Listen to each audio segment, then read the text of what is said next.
Então, nosso bom dia a todos, que Jesus nos abençoe. Vamos então iniciar mais uma manhã de estudos do livro da Bíblia, né? O estudo do Evangelho de Mateus, na visão espírita. Nós estamos no capítulo 6.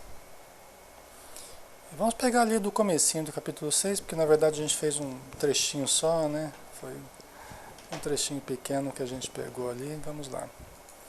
Só dar uma passadinha rapidinha ali. A esmola em segredo. Né? Guardai-vos de praticar a vossa justiça diante dos homens, para ser vistos por eles.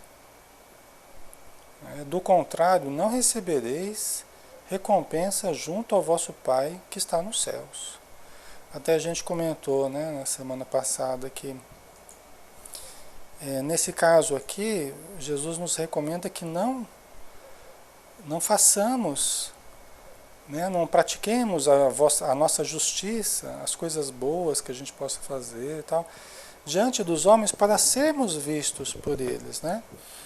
Que é diferente da gente fazer para auxiliar a população, pelo ideal, né, de fazer o bem, mas aqui no caso tem propósitos egóicos, né? Aqui no caso Jesus deixa claro que é para ser vistos. Quer dizer, aqui já demonstra uma intenção de nós sermos notados por sermos bons, vamos supor, por fazermos uma coisa boa. Aí já demonstra propósitos egóicos, né? E tudo que é propósito egóico, a gente tem que ir lapidando, a gente tem que ir tirando de nós, para que nós sejamos movidos pelo self. Oi, Carmen, um beijão. Para que a gente seja movido pelo self, né? Para que as nossas intenções sejam intenções verdadeiramente cristãs, caridosas, idealistas, né? E não apenas o desejo das buscas do ego, né? Das buscas de aparecer, de dominar, de controlar, né? Aí já é do ego. Então, continuando aqui.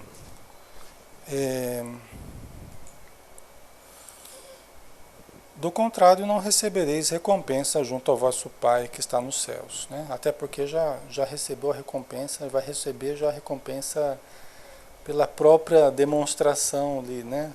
A vontade aos desejos egóicos aí, né?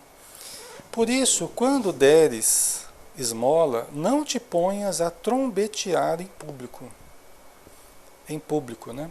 Como fazem os hipócritas nas sinagogas e nas ruas, com o propósito de serem glorificados pelos homens. Então isso aqui é muito importante, né? Quando deres esmola, não te ponhas a trombetear em público. Então a gente fica lendo isso aqui, a gente fica pensando. O interessante daqui é cada frase a gente pensar, poxa vida, será que eu tenho feito isso, né? Será que no dia a dia eu tenho caído nesse comportamento, né?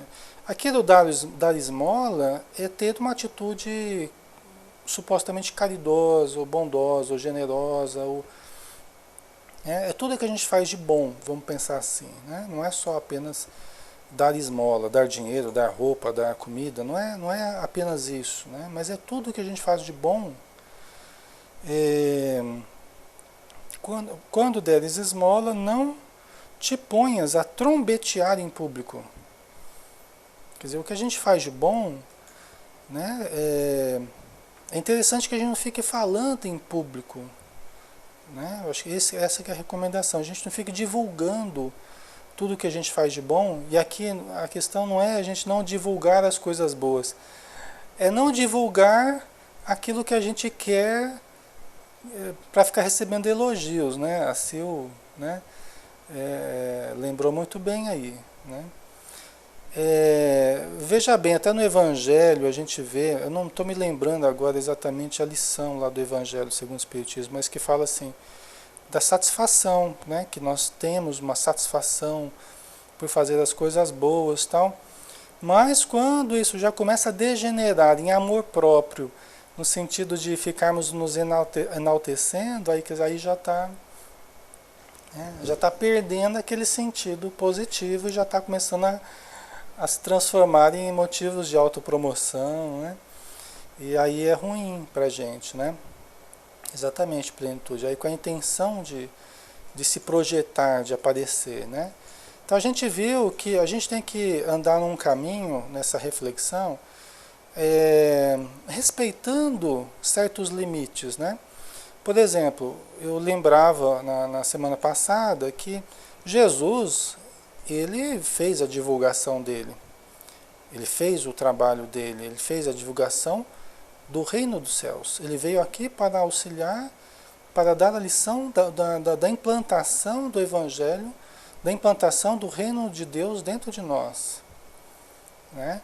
Então a promoção não era uma autopromoção, era a promoção, né, desse ajuste que nós poderíamos fazer dentro de nós, conquistando o reino dos céus dentro de nós, né? Então é diferente nós divulgarmos a obra, nós divulgarmos o conhecimento, né, do que nós nos autopromovermos, né? Aí tem propósitos egóicos, né? Para divulgar o bem, a gente pode ser promoção da doutrina, do conhecimento, dos eventos, senão a gente também não pode fazer mais nada, né? Se a gente for pensar, mas tudo é egóico, não. Não é, porque senão você não faz mais nada, você não divulga nada, você, né? Tem pessoas que entendem mal isso, tá?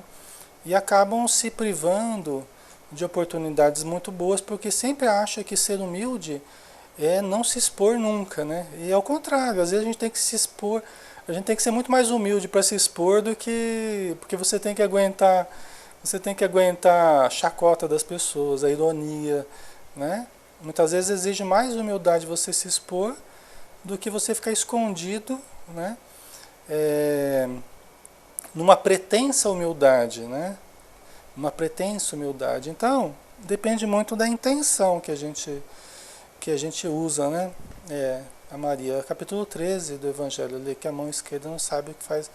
Né? Deve ser isso mesmo.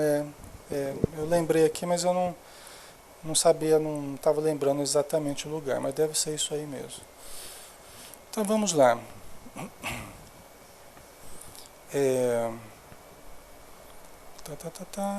Em verdade vos digo, já receberam a sua recompensa, né? Na apreciação que as pessoas fazem dela, né? Nos elogios que evocam, já recebeu a recompensa, né?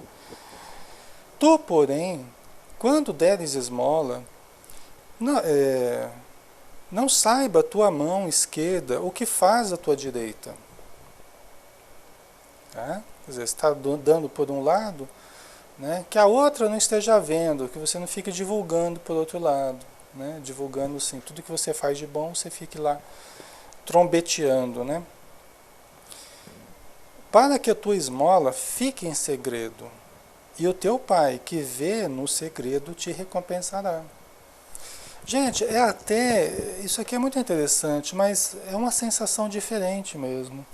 Quando você faz um bem, que não precisa ficar divulgando. Tem coisas que você faz de bom que é interessante que se divulgue, por quê? Porque faz com que outros queiram fazer, queiram participar, então é bom que divulgue, né? Mas aquilo que seja bom, que fique em segredo, até porque você não deve expor a pessoa, você não deve ficar se expondo, é uma coisa que não precisa ficar divulgando, né? Aquilo ali traz uma sensação boa pra gente. Uma sensação de você estar fazendo o que é correto, de estar agindo como Jesus falou para a gente agir, né? Então é uma coisa gostosa da gente experienciar, né? Fazer algo que ninguém fica sabendo, que só a gente está sabendo no contato com Deus, com a espiritualidade, né? Então isso traz uma sensação boa também para a gente, tá? Às vezes você começa a comentar alguma coisa para os outros, parece que já vai perdendo aquela coisa boa, né? É interessante isso.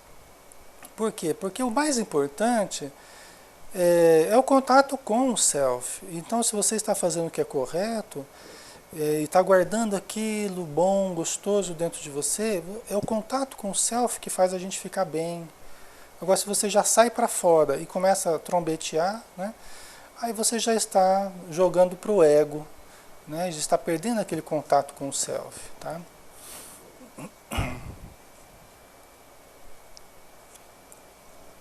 Vocês desculpem que eu fico fazendo sempre referência a esse lado psicológico, mas é que isso é difícil eu não ver dessa forma, tá? Então eu acho até que é interessante a gente analisar o Evangelho sob esse prisma, né? Até a própria Joana de Ângeles tem feito isso, né? No Evangelho à luz da psicologia profunda, em outros momentos também, tá? Então vocês desculpem ficar usando esses termos, mas é que eu acho que é interessante a gente ajustar, né, as coisas e uma visão moderna com o Evangelho, né? Então vamos continuando aqui. Orar em segredo, tá? E quando orardes, não sejais como os hipócritas, porque eles gostam de fazer oração pondo-se em pé nas sinagogas e nas esquinas, a fim de serem vistos pelos homens. Tá? Então aqui, pessoal, novamente, né? Novamente, é sempre aquela luta do self com o ego, né? Novamente, a gente tem essa situação agora na oração. Então Jesus fala daqueles que vão para as sinagogas, que vão fazer a oração, vão fazer a leitura, a explanação. Do mesmo jeito que nós hoje em dia vamos para as casas espíritas, vamos fazer palestras, ou vamos orar, fazer abertura e tal. Aí o pessoal lê isso aqui e fala, então não posso mais fazer a prece em pé. Tem gente que aí só quer fazer a prece sentado, porque Jesus falou que não era para a gente ficar orando em pé, né? Falei, pessoal, não pode ser tão literal assim, tá? Ou então, a gente vai nas casas espíritas, né? A gente vai nas casas espíritas e o pessoal começa a sentar lá no fundão, a turma do fundão lá. Aí quando não tem mais espaço na frente, lá no fundo, aí o pessoal começa a sentar na frente. Por quê? Porque Jesus falou que os primeiros serão os últimos e os últimos serão os primeiros. Então senta todo mundo lá em último, porque todo mundo quer seguir Jesus, né? Vocês podem perceber isso, pessoal. Agora parece que está mudando um pouco isso aí, né? Mas antigamente era mais forte ainda a coisa, né? E eu acho que sentar na frente demonstra interesse, sabia? Eu sinto isso nas pessoas. Parece que o pessoal que vai e procura os primeiros lugares lá demonstra interesse, demonstra, olha, eu quero estar perto aqui, eu quero ouvir de perto, eu quero sentir isso de perto, né? Eu valorizo isso. Mas aqui, veja bem, veja bem, aqui novamente a questão do ego, a questão da intenção. Porque, veja bem, olha, e quando orardes, não sejais como os hipócritas, porque eles gostam de fazer oração pondo-se em pé nas sinagogas e nas esquinas, a fim de serem vistos pelos homens. Gente, aqui a gente pode ser vistos de duas formas, né? Eu acho que esses serem vistos, a gente pode interpretar de duas formas. Primeiro, uma forma pura, sincera, olha, eu preciso ser visto ali, eu preciso estar dentro do raio de visão das pessoas. Tá? O pessoal vai ficar olhando, quem que está fazendo a prece? Eu não estou vendo ninguém lá na frente. Então a pessoa se coloca de pé ali para ser vista mesmo, do ponto de vista do olhar mesmo, né? Então, será que é algum espírito que está fazendo a oração? Não estou vendo ninguém, né? Então, é uma questão até de tato, né? Social, de você entender ali do que as pessoas precisam ali na hora, né? De enxergar. Pensou, o palestrante vai fazer palestra lá e fica lá de costa para as pessoas, sentado numa cadeira, para não aparecer, para ser humilde, vai ficar lá sentado de costa, fazendo a palestra. Não tem condição, né, pessoal? Então ele precisa aparecer, né? Ele precisa se expor, estar visível às pessoas. Agora, para serem vistos pelos homens, se tiver propósitos egóicos, né? Quer dizer, com a intenção de aparecer mesmo, né? Então, aí é diferente, né? Então, tudo depende da intenção que a gente faça. Eu acho que essa é a grande lição, né? É a lição da intenção, tá? Em verdade vos digo, já receberam a sua recompensa. Tu, porém, quando orares, entra no teu quarto e fechando a tua porta, ora a teu pai que está lá, no segredo. E o teu pai que vê no segredo te recompensará. Né? Então a Maria está colocando, tem que tudo ser natural, com muito amor, exatamente. Né? Eu acho que aí essa naturalidade, né? Não ter esses propósitos de estar em evidência, o objetivo não é esse, né? Mas é de evidenciar o Evangelho, de evidenciar a doutrina e tudo que tem a ver com isso, né? Então, tu, porém, quando orares, entra no teu quarto e fechando a tua porta, ora ao teu pai que está lá, no segredo. E o teu pai que vê no segredo te recompensará. Aí a plenitude trouxe uma coisa que é interessante, orar no altar da nossa intimidade. Perfeito.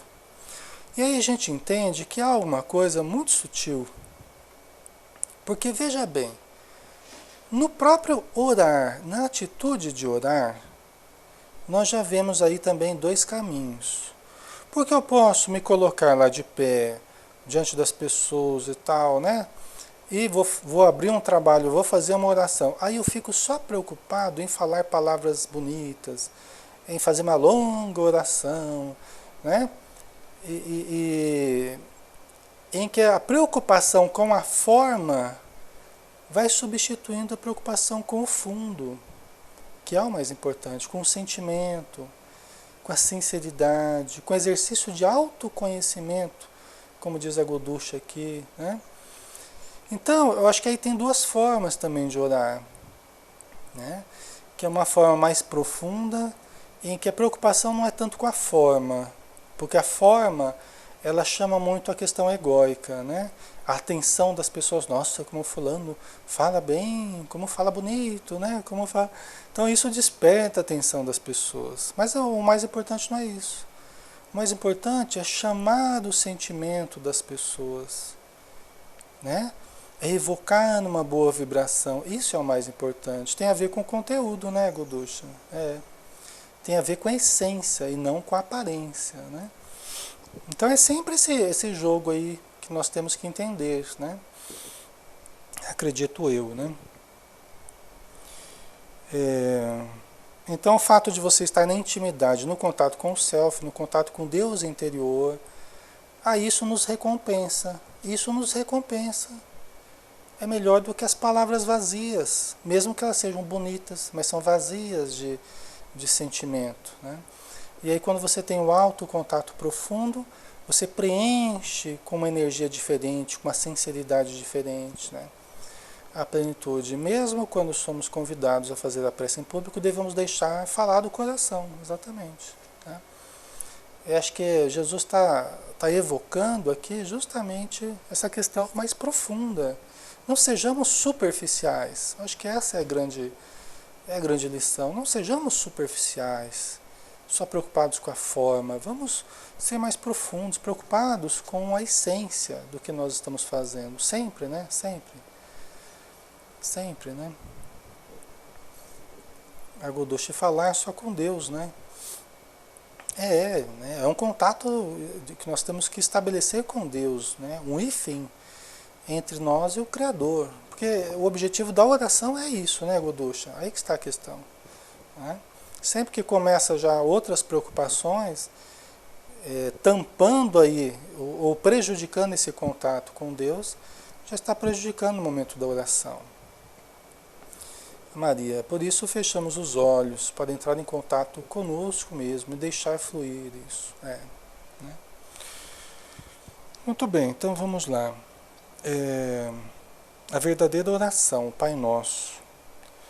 Nas vossas orações não useis de vãs repetições, como os gentios, porque imaginam que é pelo palavreado excessivo que serão ouvidos, né? Que é o que a gente estava falando agora há pouco, né? Se preocupar em fazer uma prece muito longa, né? E às vezes, né, você vai fazer uma palestra, às vezes a pessoa vai fazer a abertura e faz uma prece longa, pega lá uns 10 minutos de oração. Aí quando você vai fazer a palestra, fala, você acaba rapidinho, não demore muito, viu? Tá bom, obrigado, hein? Ai, ai, né? Pessoal, você já acabou de roubar os meus minutinhos preciosos aí. Estou brincando, né? Mas às vezes acontece, né? Da pessoa esquecer da vida e ficar orando. Não é pelas muitas palavras. É a impressão que dá, que os Espíritos querem até que a gente faça essas orações objetivas, né?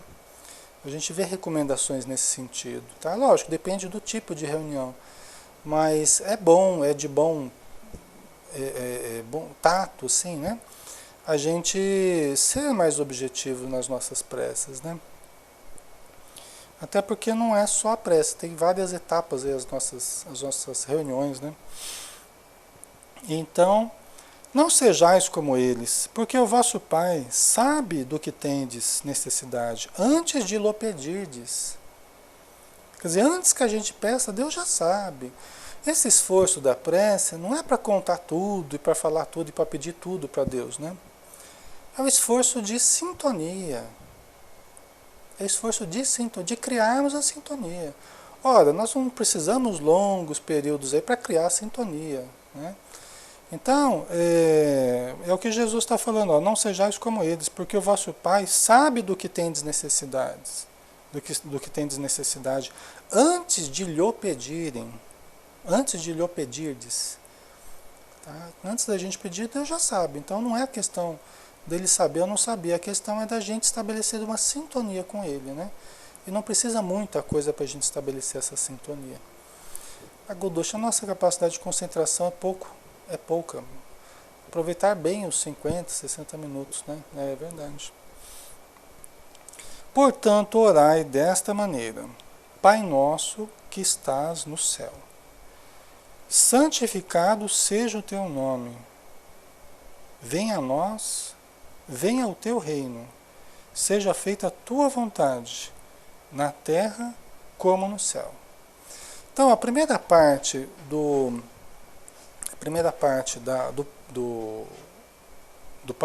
Pai Nosso é uma exaltação a Deus. Tá? É uma glorificação a Deus, uma exaltação. A primeira parte do Pai Nosso é. Por quê? Porque quando nós expressamos essa glorificação, essa exaltação a Deus, né? Essa reverência a Deus, nós estamos nos colocando no nosso local, no nosso lugar. Como assim? Eu, criatura imperfeita, necessitada, precária, né? Pequena ainda, diante de Deus, que é o Criador do universo, que é o dispensador de todos os recursos. Vocês entendem, pessoal? Então, quando eu me coloco no meu lugar e quando eu enxergo Deus na sua grandiosidade, eu já começo, é um exercício de humildade, eu já começo a estabelecer uma sintonia.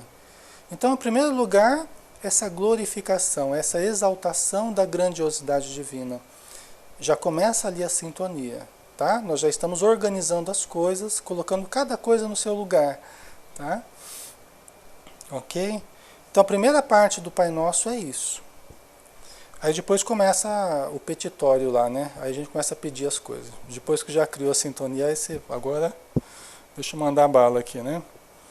Aí começa os pedidos. O pão nosso de cada dia, dá-nos hoje.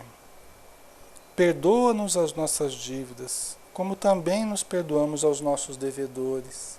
Né? E não nos exponhas à tentação, mas livra-nos do maligno ou do mal. Né? Mas livra-nos do mal. Então, pessoal, aí entra a segunda etapa do Pai Nosso, né? Que é a etapa do pedido. Então, primeira etapa, estabelecer a sintonia através dessa glorificação, dessa reverência a Deus. Depois, o pedido, o pedir. Né? A primeira é o louvar, depois é o pedir. E aí, por fim, é o agradecer. Né? Quando nós afirmamos, né, assim seja, né? É a afirmação daquilo que nós pedimos já está acontecendo. tá? Que é a terceira etapa, né? Por isso que a gente fala que a oração, ela pode ter essas três características, né? Louvar, pedir ou agradecer. O Pai Nosso é essas três condições aí juntas numa única prece. O pedido, o louvar e o agradecer, né? Porque são três características importantes, né, das orações que a gente faz, né? A Guducha, faz tempo que desejo fazer esta pergunta. Eu continuo a fazer do Pai Nosso que aprendi na igreja. Tem mal? Ou será uma questão de forma e não de conteúdo? Eu não sei como você aprendeu a fazer o Pai Nosso, né? Às vezes a gente muda. Por exemplo, outras religiões às vezes falam assim.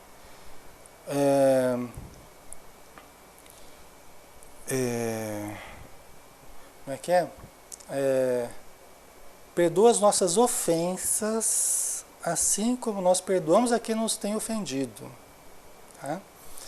Aí isso é uma alteração, porque originalmente era perdoa as nossas dívidas, assim como nós perdoamos a quem nos deve. Né? Então, é uma forma meio alterada quando você fala assim. Né? Não tem problema, tanto dívida, ofensa, é diferente. É que as dívida, qual dívida que uma criança tem? De onde que ela traz a dívida, né? Vocês entendem a sutileza, né? É que a dívida, ela faz referência ao passado, né? Frequentemente até ao passado espiritual, passado de encarnações, né? Então, essa forma de ofensa tirou um pouquinho essa conotação de dívidas do passado, por exemplo, né? Junto com outras partes da Bíblia aí que também as referências aí à reencarnação, né?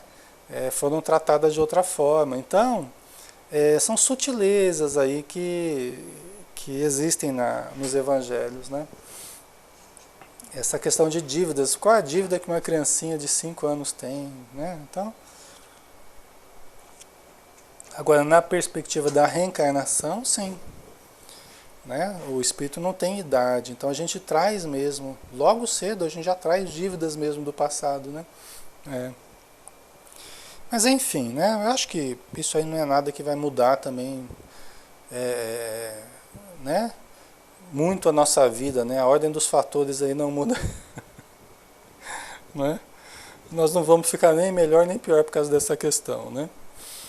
Então, acho que não tem problema nenhum falar de ofensa, falar de dívida, né? As ofensas geram dívidas, né? Vamos lá. Pois se perdoardes aos homens os seus delitos, também vosso Pai Celeste vos perdoará. Mas se não perdoardes aos homens, o vosso Pai também não perdoará os vossos delitos. Né? No versículo 14 aqui. Pois se perdoardes aos homens os seus delitos, né? Então, porque aqui está falando, perdoa-nos as nossas dívidas. Eu estou usando aqui a Bíblia de Jerusalém. Não são todas as Bíblias que estão dessa forma. Tá? Né? Aqui está falando das dívidas mesmo, não está falando de ofensa, né? Está falando de dívidas. Né? Por isso que ele falou, pois se perdoardes aos homens os seus delitos, também o vosso Pai Celeste vos perdoará. Mas se não perdoardes aos homens, o vosso Pai também não perdoará os vossos delitos. Aqui está aquela questão, peraí, Deus perdoa, não perdoa? A gente ouve falar que Ele perdoa sempre, aqui já está falando que Ele não vai perdoar. Então, a questão é que nós temos que fazer referência de novo ao eu profundo. Onde é que está inscrita a lei de Deus? Na consciência do homem. Então, exatamente, é consciencial, né, Wagner? A questão não é do Deus de fora perdoar ou não perdoar. Vai estar lá escrevendo no livrão dele lá, isso aqui eu perdoo, isso aqui eu não perdoo. Não é nada disso. É que o Deus em nós, a nossa consciência desperta, é que não nos dá trégua, não nos dá paz enquanto nós não nos reajustamos com a atitude, com as pessoas, de uma forma boa. Enquanto a gente... Depois que a gente percebeu o erro, né? Depois que a gente percebeu o erro, nós não temos paz na nossa consciência enquanto a gente não se reajusta com ela. enquanto a gente não vai lá pedir desculpa, né? Por isso que quanto mais duros nós somos com os outros, mais duros, mais dura a nossa consciência será conosco. Porque quanto mais energia você colocar para acusar alguém, mais aquela energia se volta contra você e fala assim, olha, você fez a mesma coisa. E você está criticando o outro, e você está questionando o outro, não é, pessoal? Por isso que Jesus falou que o mesmo peso que nós usarmos para julgar os outros, para medir os outros, nós seremos medidos pela mesma medida. Ele sabia que esse é um mecanismo que nós temos internamente, que é o mecanismo da nossa consciência, né? Que aquelas mesmas argumentações que você usou para acusar o outro, aquilo demonstra que você conhece aquela argumentação, ela vai servir para te acusar também. Aliás, já aconteceu isso comigo várias vezes. Às vezes eu estou lá fazendo raciocínios muito elaborados para demonstrar como a pessoa está errada, aí ao mesmo tempo começa a tocar a minha consciência. Fala, puxa vida, é verdade. Né? Esse mesmo conteúdo aqui que eu estou elaborando, ele serve para mim também. Né? Então é interessante a gente pensar nisso, né? Por isso que sermos muito meticulosos com os outros, muito perfeccionistas com os outros, faz com que a gente o seja com a gente também, né? A Florzinha lê, no dia 29, no Congresso de Goiás, né, uma psicóloga do Rio falou isso, que a gente não perdoa o próximo, não se perdoa também. Sempre que a gente é muito rígido com os outros, aquilo acaba se voltando contra nós. Porque a mesma medida interna que você usou para acusar o outro, é a mesma medida interna que você vai usar para acusar você mesmo. Tá? Né, Marcinha? Exigentes, né? Tá? A Maria, se eu vejo ainda no outro é porque está em nós, né? Exatamente. É uma lei do retorno. E muitas vezes bem rápida, né, Sandra? Muitas vezes bem rápido isso. Na velocidade do pensamento, né? Então, continuando aqui. Deixa eu ver aqui. Tá. Jejuar em segredo. Tá? Já no versículo 16 aqui. Quando jejuardes, não tomeis um ar sombrio, como fazem os hipócritas, pois eles desfiguram seu rosto para que seu jejum seja percebido pelos homens. Porque para eles, para os judeus, o jejum era um ponto religioso, né? Porque era uma negação da matéria, uma negação do corpo, um certo sofrimento que eles se impunham a título de ganhar, né? Uma recompensa de Deus, né? Para serem bem vistos por Deus, bem vistos pelos outros homens, que acabava virando motivo de ego também, né? Porque a pessoa vendo que eu estou lá com aquela expressão sombrinha, com fome, que cara feia é fome, né? Então o pessoal fala assim, nossa, o Alexandre está jejuando, tadinho, né? Como ele é uma pessoa espiritualizada, olha a cara de fome dele. Né? A gente confunde muito essas coisas com humildade, né? Quando a gente está vestido precariamente, olha como pessoa humilde, né? Às vezes não é humildade, é desleixo. Muitas vezes eu, né, já fui desleixado aí para o centro espírita com sapato furado, com calça de um jeito, camisa furada, aquela coisa, é desleixo, não é humildade, né? Então, aqui no caso, né, o jejuar aqui, não tomeis um ar sombrio como fazem os hipócritas. Bom dia, Silvia. Pois eles desfiguram o seu rosto para que seu jejum seja percebido pelos homens, né? E aqui, pessoal, não é questão de você fazer regime, você tem que cuidar da saúde, tem que se sentir bem com você, tem que, né? É uma outra questão, né? É lógico, se eu estou movido, né, apenas pela vaidade, né, Estou deixando que a vaidade domine demais a minha vida, transformando num objetivo maior da minha existência, ser uma pessoa bonita, né? Transformando isso na maior preocupação da minha vida, sem outras preocupações mais transcendentes, né? Mais idealistas. Aí isso é ruim, né? Por quê? Porque toda preocupação excessiva com a aparência é uma preocupação egóica, tá? É a preocupação do ego. O ego se preocupa demais com a aparência, tá? Agora, nós gostarmos de nós é importante? É. Termos um bom contato com o nosso corpo é importante. Nós nos gostarmos, nos sentimos bonitos, né? Isso, gente, a pessoa que não se gosta, ela tem menos facilidade de gostar dos outros. É o que Jesus falou, né? Que a gente acaba amando os outros como a gente ama nós mesmos. Né? Agora, se a gente não se ama, se a gente não se gosta, tem problema de autoestima, tá mal consigo mesmo, geralmente ele vai extravasar desse mau humor, né? Essa insegurança nas outras pessoas, tá? Vai agredir as outras pessoas porque ela não está bem consigo mesma, né? Então, isso é diferente do que está falando aqui, tá? Da questão do jejum, mais para a gente aparecer para os outros, né? Em verdade vos digo, já receberam a sua recompensa. Vai ficar todo mundo falando da pessoa, falando, nossa, a pessoa, né? Está fazendo sacrifícios pela religião, né? Às vezes não é questão da alimentação, mas são sacrifícios que você quer ser notado pelo muito fazer. Isso é o início do excesso, é o início do estresse, é o início dos desgastes, às vezes até de relacionamento. Você fica exagerando na necessidade de fazer as coisas para mostrar, para se autoafirmar, né? E aí acaba dando um problema danado, né? Porque sempre quando há necessidade de autoafirmação, frequentemente depois surgem as disputas de poder, né? Surgem várias disputas que são próprias do ego, né?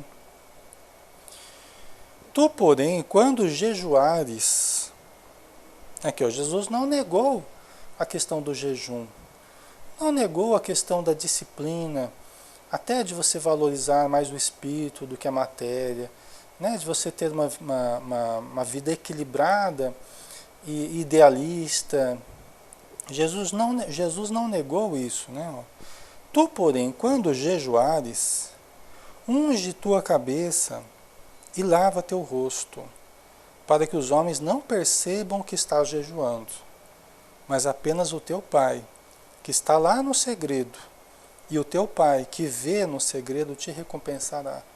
Pessoal, quando nós estamos ligados, por exemplo, à reunião mediúnica, né, quando nós estamos ligados ao passe, o jejum, muitas vezes, não é você se abster de absolutamente comer alguma coisa, não é.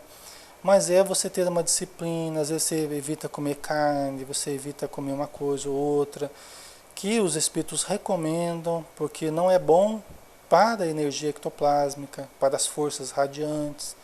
Então, vamos entender nesse sentido. Agora, eu não preciso ficar falando para todo mundo, eu não como carne, porque dia de reunião eu faço isso, eu faço aquilo, né? A gente não precisa ficar o tempo todo, né, demonstrando para as pessoas o quanto a gente é espiritualizado, o quanto que a gente... Né, eu acho que isso é importante. Quer dizer, o único que importa é que você se discipline, é que você busque o que é saudável para você e você se sinta bem nos resultados que você obtém. Por exemplo, aplicando o passe. Estão vendo os passarinhos aqui? Os passarinhos agora participam todo dia com a gente aqui dos estudos aqui. É que eu estou num consultório novo aqui em outro lugar. Aí eles estão dando risada aqui, ó, os passarinhos. KKKK. Ai, quieta. Isso aqui é. Ai. Ô Joel, o que faz mal é o que sai da boca do homem, né? Exatamente, não o que entra, né? Os quero-quero. Acho que é quero-quero, né? Deve ser.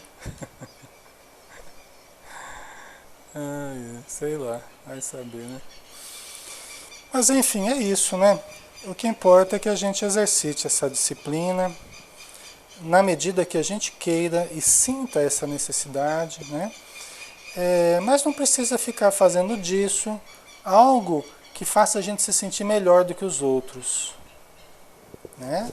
Nós não podemos usar isso para ficar nos colocando numa situação melhor do que os outros, tá? Acho que essa aqui é a questão também, né? Nós não podemos usar nada disso para acharmos que somos melhores do que os outros, até porque é uma ilusão essa questão de melhores e piores, não existe, né? Ok, Grauciane, um abraço. É uma ilusão do ego, né? O verdadeiro tesouro. Não ajunteis para vós tesouros na terra, onde a traça...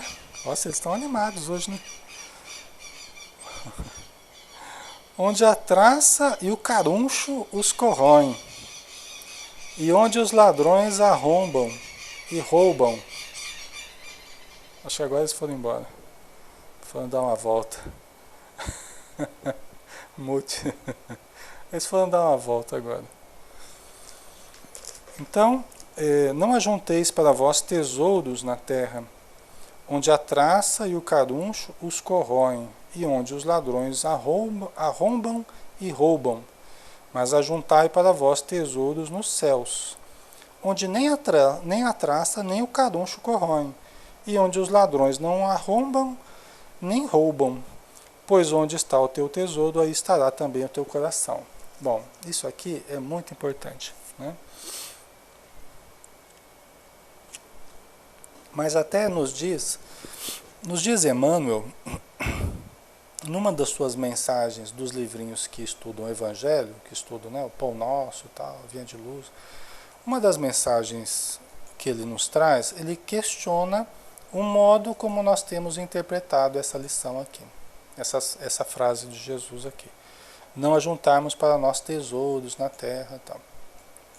Porque ele fala assim, olha, muitos de nós vimos nessa afirmação de Jesus uma negação da riqueza, uma negação do dinheiro, da matéria, dos recursos que a gente tem na vida material. Muitos viram nisso aqui uma acusação aos ricos, ao ter dinheiro, né? Como se fosse um mal. Só que aí ele fala o seguinte, na verdade, todas as pessoas... Olha, já estão voltando aqui de novo. Acho que era uma retardatária. É um retardatário que ficou para trás aqui. Ele fala assim, mas na verdade, qualquer pessoa que esteja buscando o bem, que esteja buscando a autorrealização, o crescimento interior, a atitude cristã, está seguindo o roteiro proposto por Jesus. Não importa se tem dinheiro ou não tem dinheiro. A pessoa está acumulando tesouros no céu pelo bem que faça. Vocês entendem? Jesus, aí no caso Emmanuel, ele fez essa reflexão. Emmanuel fez essa reflexão em cima de Jesus, né? Para separar as coisas. Porque não tem a ver com o ter ou não ter. Né? Nós podemos ter muita riqueza, nós podemos ter muitos recursos, mas nós estamos no roteiro positivo, de bem utilizar os recursos que temos, através de uma atitude amorosa, caridosa. Né? Então ele fala, olha, se nós fizermos isso, nós estamos seguindo o roteiro proposto por Jesus. Tá?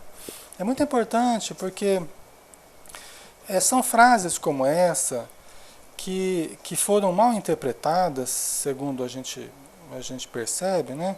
Foram mal interpretadas e acabaram gerando um certo ranço contra o dinheiro e contra os ricos, as pessoas que têm uma condição conquistada a preço de suor, a preço de trabalho, de inteligência, né?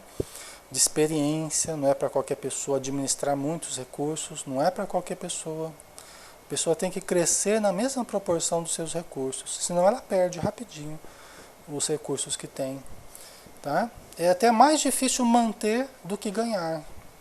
Exige conhecimento, exige habilidade, exige crescimento pessoal. Tá? E a gente está acostumado a entender no Espiritismo, né? Quer dizer, ou a pessoa está acumulando de uma forma indébita, ou está pagando dívida, né? Tá ganhando, tem muito dinheiro porque deve muito, porque está pagando dívida. Não é bem assim. Né? São recursos que a pessoa desenvolveu dentro dela que proporcionam que ela possa trabalhar com esses recursos fora dela também. Tá? Não é para qualquer pessoa. Hoje eu entendo isso, né? Então, a Sandra colocou, não acumular tesouro na terra, né? Que é o que fala aqui, né?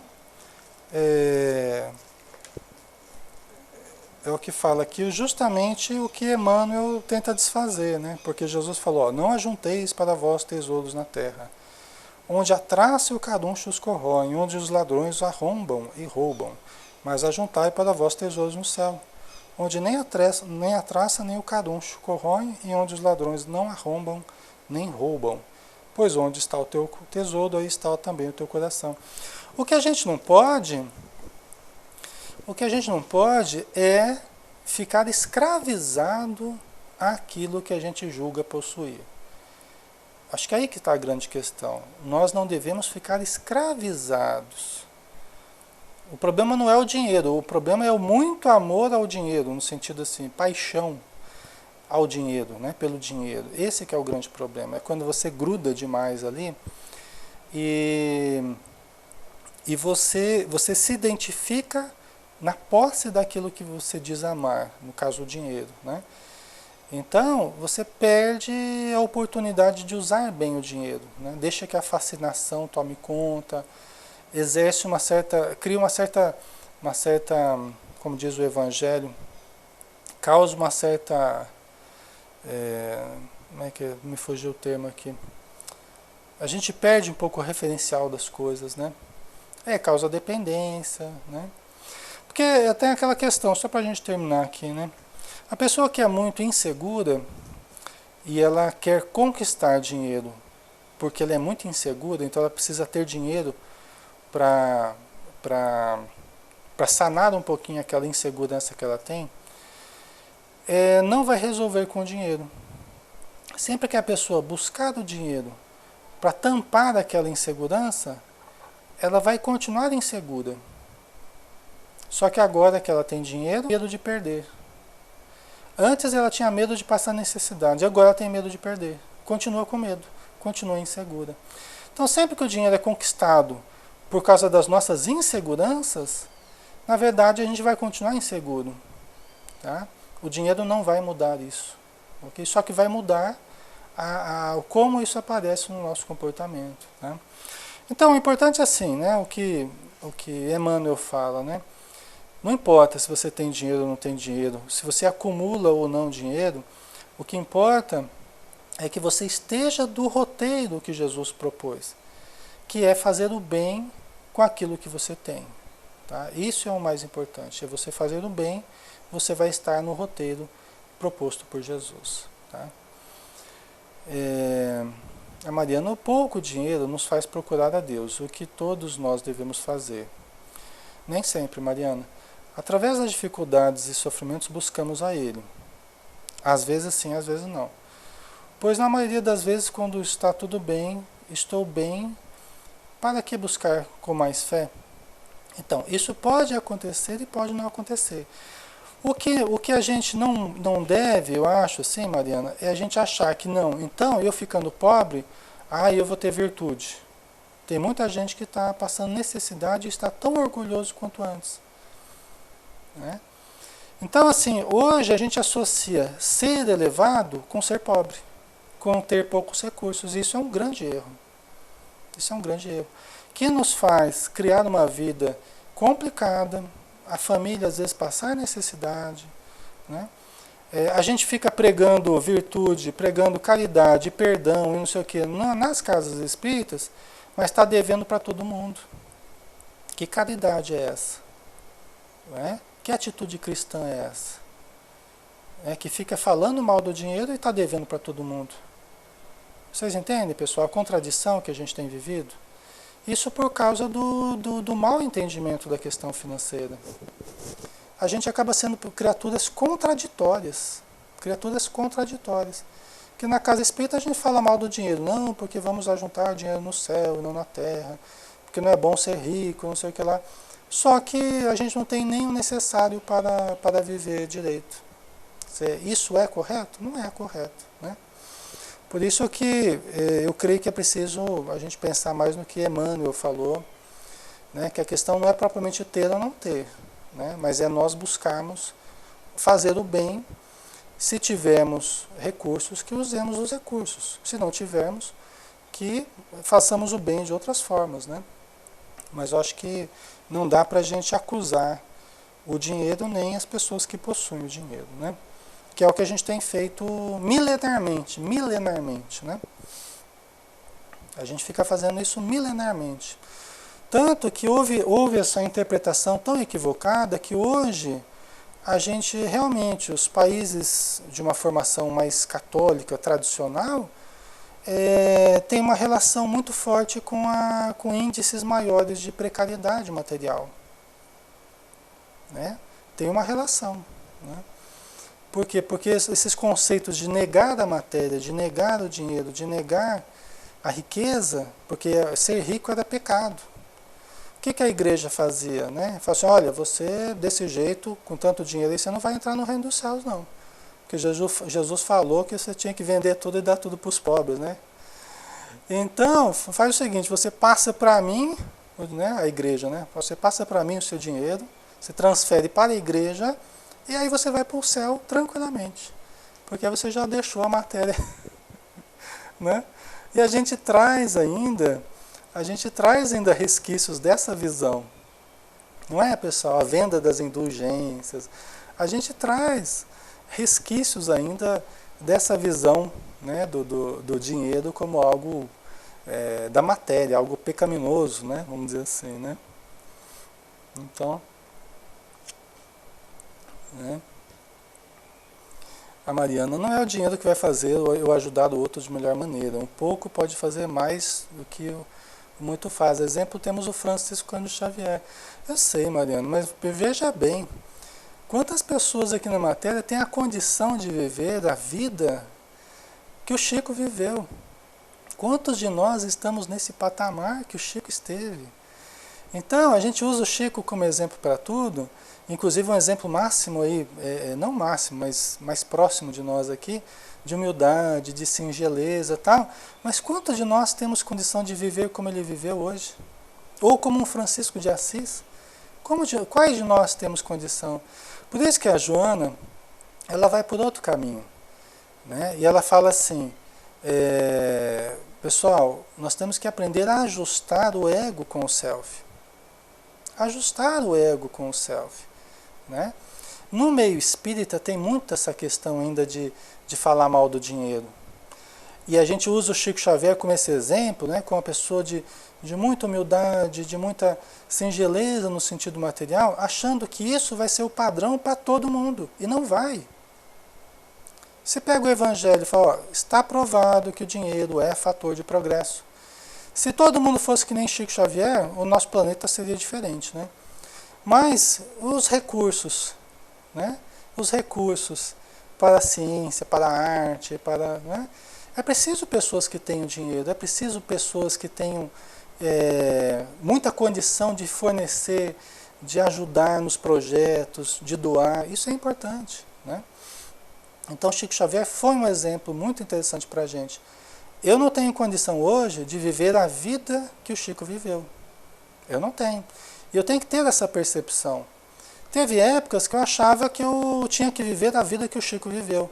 Hoje eu entendo que isso para mim não é viável. Então o que eu tenho que fazer? Eu tenho que viver a minha vida. E tentar ajustar aquilo que me é possível do exemplo do Chico Xavier. É diferente. Tá? Senão eu começo a querer incorporar o Chico Xavier, eu quero ser um Chiquinho Xavierzinho aqui, e acabo metendo os pés pelas mãos. Né? Isso é um mecanismo psicológico de introjeção, que a gente precisa tomar cuidado com isso, né? Dos modelos que a gente tem. tá? Pessoal, vamos dar uma paradinha aqui. Depois a gente continua, né? Nessa questão aí. Depois a gente vai continuar falando dessa questão do dinheiro também, mas um pouquinho mais para frente, né? Depois vem o olho é a lâmpada do corpo, né? Que é o versículo 22 na sequência aí, tá bom? Mas valeu, pessoal. Um grande abraço. Fiquem com Deus. Tenham um ótimo dia. E depois nós continuamos o nosso estudo aí, tá bom? Muito obrigado aí pela presença de todos. Fiquem com Deus.